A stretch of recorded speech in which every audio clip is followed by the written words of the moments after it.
나 다니엘이 중심에 근심하며 내 머릿속의 환상이 나를 번민하게 한지라. 내가 그 곁에 모셔선 자들 중 하나에게 나아가서 이 모든 일의 진상을 물으매 그가 내게 말하여 그 일의 해석을 알려주며 이르되, 그 네 큰 짐승은 세상에 일어날 네 왕이라. 지극히 높으신 이의 성도들이 나라를 얻으리니 그 누림이 영원하고 영원하고 영원하리라. 이에 내가 넷째 짐승에 관하여 확실히 알고자 하였으니 곧 그것은 모든 짐승과 달라서 심히 무섭더라. 그 이는 쇠요, 그 발톱은 노신이 먹고 부서뜨리고 나머지는 발로 밟았으며, 또 그것의 머리는 10뿔이 있고 그 외에 또 다른 뿔이 나오매 새 뿔이 그 앞에서 빠졌으며, 그 뿔에는 눈도 있고 큰 말을 하는 입도 있고 그 모양이 그의 동류보다 커 보이더라. 내가 본즉 이 뿔이 성도들과 더불어 싸워 그들에게 이겼더니 옛적부터 항상 계신 이가 와서 지극히 높으신 이의 성도들을 위하여 원한을 풀어주셨고 때가 이르매 성도들이 나라를 얻었더라. 모신 자가 이처럼 이르되, 넷째 짐승은 곧 땅의 넷째 나라인데 이는 다른 나라들과는 달라서 온 천하를 삼키고 밟아 부서뜨릴 것이며, 그 10뿔은 그 나라에서 일어날 10왕이요 그 후에 또 하나가 일어나리니 그는 먼저 있던 자들과 다르고 또 새 왕을 복종시킬 것이며, 그가 장차 지극히 높으신 이를 말로 대적하며 또 지극히 높으신 이의 성도를 괴롭게 할 것이며, 그가 또 때와 법을 고치고자 할 것이며, 성도들은 그의 손에 붙임바 되어 한 때와 두 때와 반 때를 지내리라. 그러나 심판이 시작되면 그는 권세를 빼앗기고 완전히 멸망할 것이요 나라와 권세와 온 천하 나라들의 위세가 지극히 높으신 이의 거룩한 백성에게 붙임바 되리니 그의 나라는 영원한 나라이라. 모든 권세 있는 자들이 다 그를 섬기며 복종하리라. 그 말이 이에 그친지라 나 다니엘은 중심에 번민하였으며 내 얼굴빛이 변하였으나 내가 이 일을 마음에 간직하였느니라. 여러분, 오늘 본문을 보시면 다니엘이 꾼 환상을 보고 중심에 근심이 되고 나를 번민하게 한다고 말씀하고 있습니다. 그러면서 천사에게 해석을 해달라고 했습니다. 17절에 보시면 네 큰 짐승에 대해서 설명을 하시는데, 네 큰 짐승은 네 왕이라고 하는 것입니다. 좀 더 들어가면 네 왕국이라고 하는 것입니다. 균형 잡힌 신약자들이 대체적으로 이야기하는 내용은 첫 번째 나타나는 독수리의 날개를 가진 사자는 바로 바벨론을 상징한다고 말할 수 있습니다. 두 번째로는 곰은 탐욕이 강해서 그 이빨 사이에 새 갈빗대가 있었다고 했습니다. 이것은 대체적으로 성경학자들은 페르시아를 상징한다고 했습니다. 그리고 새 갈빗대는 페르시아가 정복한 세 나라 이집트와 시리아와 바벨론을 상징한다, 이렇게 이야기합니다. 세 번째로 표범은 재빠르기가 민첩성과 역동성이 있습니다. 순식간에 점령을 합니다. 그 당시에 소위 알렉산더 헬라 제국이라고 말할 수 있습니다. 그런데 이 표범의 나라는 네 머리가 있는데 이것은 나중에 그리스 제국이 나누어졌을 때 셀리쿠스라든지 마케도니아라든지 프톨레미 같은 네 부분으로 나누어진 것들을 상징한다고 이야기하기도 합니다.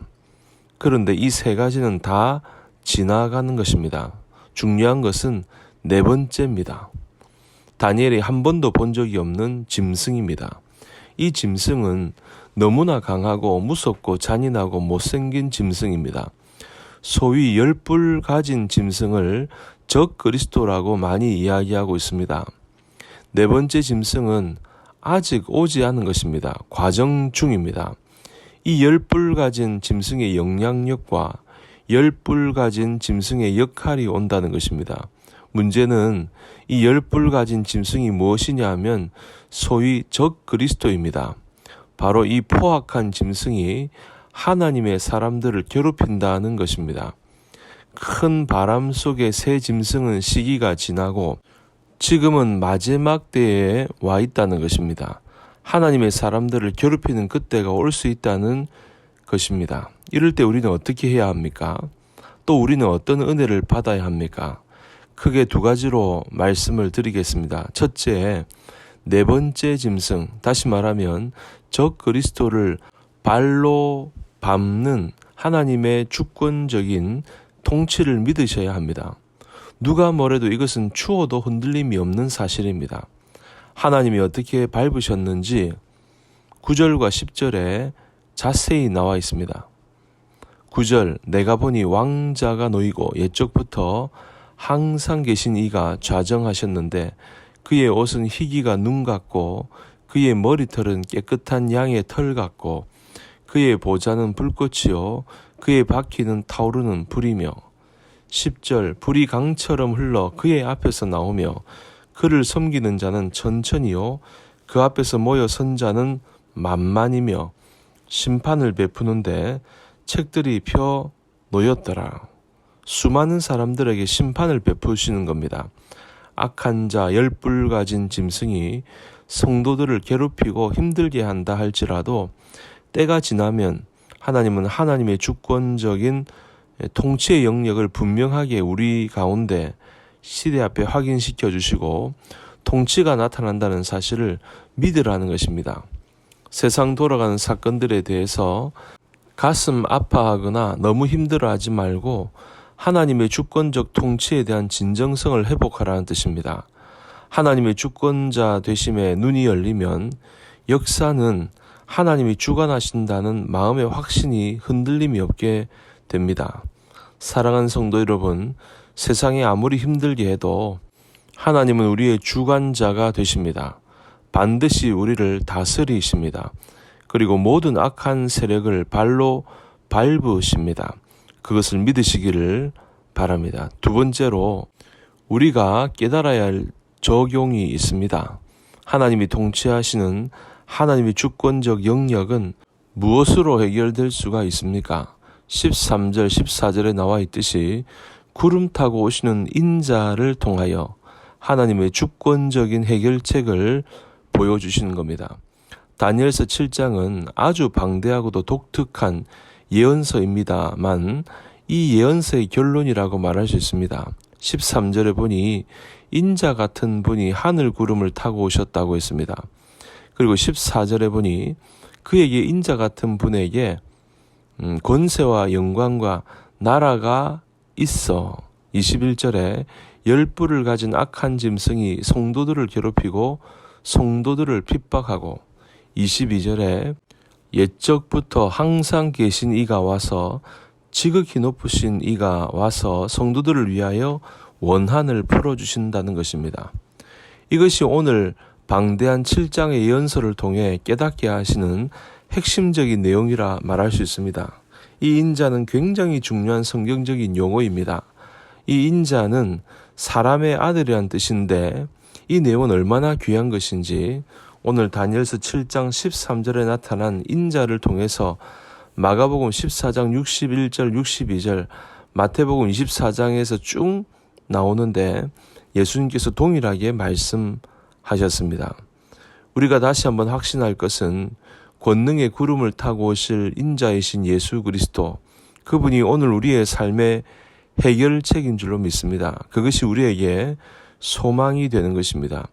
그것을 순수하게 회복하는 것입니다. 인자 대신 예수 그리스도를 묵상하고 집중하고 다니엘서 7장 13절 14절을 내 것으로 삼음으로 말미암아 말씀 자체가 생애의 힘이 되는 것입니다. 그리고 인자께서는 어떻게 하십니까? 인자 되시는 예수 그리스도 13절과 14절의 주인공인 이 예수 그리스도를 믿는 자마다 창조 이전부터 계셨던 하나님에 대한 눈이 열리기 시작하고 영적 지수가 올라가는 것입니다. 그분이 우리를 위하여 고난당하시고 피 흘림을 믿고 영생을 얻게 되었습니다. 한 걸음 더 나아가 그분의 피와 살을 먹으면서 우리는 영적 교제와 힘의 능력을 발견하는 것입니다. 그리고 우리를 심판하러 오신다는 사실입니다. 오늘 이 사실을 믿으면 우리는 먹일 것도 없고 나설 것도 없고 우리는 주님 앞에서 겸기함을 유지할 수 있음과 동시에 원한 같은 안타까움이 있다 하더라도 하나님만이 줄 수 있는 위로의 눈을 열 수가 있는 것입니다. 사랑하는 성도 여러분, 반드시 우리 하나님은 적그리스도, 사나운 뿔을 가진 적그리스도를 하나님의 주권적인 통치를 통하여 다스리십니다.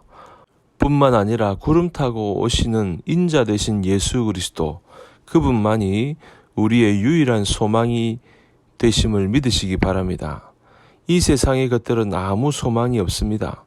오직 우리 주님만이 소망이기 때문에 소망 되신 예수 그리스도를 인하여 하나님의 주권적인 해결을 받으시기를 주님의 이름으로 간절히 축원합니다.